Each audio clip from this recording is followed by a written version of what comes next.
Serial वसुधा में आ गया है बहुत ही धमाकेदार ट्विस्ट। जी हाँ, यहाँ पर अब जो देव है उसे पता चल चुका है कि जो वो लड़की आई थी वो कोई और नहीं, वो वसुधा ही थी, जिसे जानने के बाद वो बहुत ज्यादा नाराज हो जाता है क्योंकि यहाँ पर उसे लगता है कि वसु और अवि ने मिलकर ये प्लानिंग की है ताकि हमारे कंपनी के लोगों को बचाया जा सके। जिसके बाद वो दोनों बोलते भी यही हैं और यहाँ पर अब वसु वो भी यही कहती है। जिसके बाद यहाँ पर देव को बहुत ही ज्यादा गुस्सा आ जाता है। वो कहता है कि वसु चली जाओ यहाँ से, मेरी आंखों के सामने अब दोबारा मत आना।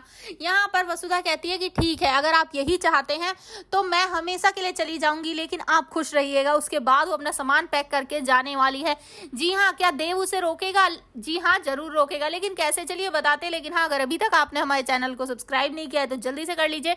जहां आप आने वाले ट्विस्ट में देखने वाले हैं कि असल में होता कुछ ऐसा है कि यहाँ पर अब जब कजरी को ढूंढा जाता है तो यहाँ वसुधा उस जगह पहुंच जाती है, लेकिन जैसे ही वो जा रही होती है तो देव उससे कहता है कि प्लीज आप अपना चेहरा दिखा सकती हैं, लेकिन यहाँ पर वसुधा रुक जाती है क्योंकि उससे सारिका की बात याद आ जाती है। उसके बाद वो वहां से चली जाती है और जैसे ही वो दौड़ रही होती है तभी यहाँ पर अब देव उसकी पायल देख लेता है, लेकिन वो इग्नोर कर देता है कि शायद ये वसु नहीं होगी। लेकिन वहीं पर अब जब वसु बैठ रही होती है ऑटो में तभी उसे अविनाश देख लेता है और घर आने के बाद अविनाश वसु के रूम में पहुंच जाता है। नहीं, वसुधा पहुंची होती है अविनाश के रूम में, जहां पर अविनाश उससे कहता है कि पता है आजकल तो दोस्त भी दोस्त पर भरोसा नहीं करते, आजकल तो कोई किसी को कुछ बताना ही नहीं चाहता है।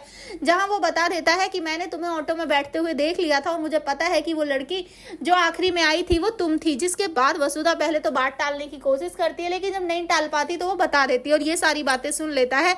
यहाँ पर अब देवर उसे लगता है कि वसुधा और अवि ने मिलकर ये प्लानिंग की थी ताकि ये लोगों को बचा सके। जिसके बाद अब यहाँ पर बहुत ही ज्यादा नाराज हो जाता है देव, वो दोनों पर काफी चिल्लाता है और वसुधा से कहता है कि तुम्हारी वजह से अब मैं कभी अपने प्यार से नहीं मिल पाऊंगा, कभी मैं उसे नहीं देख पाऊंगा, क्योंकि मैं तो अपनी जिंदगी उसके साथ बिताना चाहता था, उसे अपनी पत्नी बनाना चाहता था, लेकिन तुमने तो सारी उम्मीदें ही तोड़ दी वसुधा। तो अब देखना काफी धमाकेदार होगा, जहां पर अब देव के कहने पर वसुधा घर छोड़ने के लिए तैयार तो हो गई है। तो क्या देव उसे रोकेगा या फिर वसुधा खुद ही बता देगी कि वो लड़की की जो आंखें थी यानी जो कजरी है वो कोई और नहीं, वो खुद ही है? आपको क्या लगता है? एक्साइटेड आर ट्विस्ट के लिए हमें कमेंट बॉक्स में बताएं। ऐसी खबरों से जुड़े रहने के लिए आप हमारे चैनल को जरूर सब्सक्राइब कर लें।